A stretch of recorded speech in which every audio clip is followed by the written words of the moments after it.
महायुतीची सत्ता आल्यानंतर गृहमंत्री झाल्यानंतर उपमुख्यमंत्री अजित पवारांना सिंचन घोटाळ्याप्रकरणी जेलमध्ये टाकू अशी टीका भाजप नेते विनोद तावडेंनी केली आहे। तर महाराष्ट्रामध्ये मोगलाई लागली आहे का असा खडा सवाल अजित पवारांनी तावडेंना केला आहे। मात्र यामुळे नेत्यांची आव्हानं प्रत्याव्हानं रंगू लागली आहेत। सरकार आने के बाद गृह मंत्री तो मैं ही बनने वाला हूं।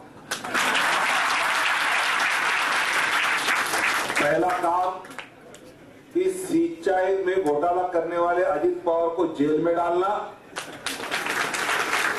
और दूसरा काम कई पुलिस अफसर ये जो अंडरस्टैंडिंग में करते हैं और लोगों को, व्यापारियों को तंग करते हैं, उनको ठिकाने पे लगाना।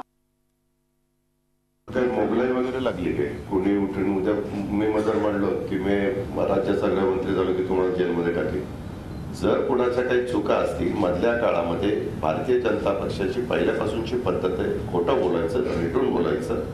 मधल्या काळामध्ये त्यांनी एसआयटी नेमायला सांगितली, त्यांनी एसआयटीची मागणी केली, एसआयटी नेमली, त्याच्यामध्ये माधवराव चितळेंचं नाव त्यांनी दिलं।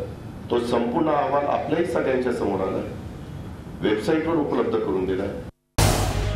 झी 24 तास रहा एक पाऊल पुढे।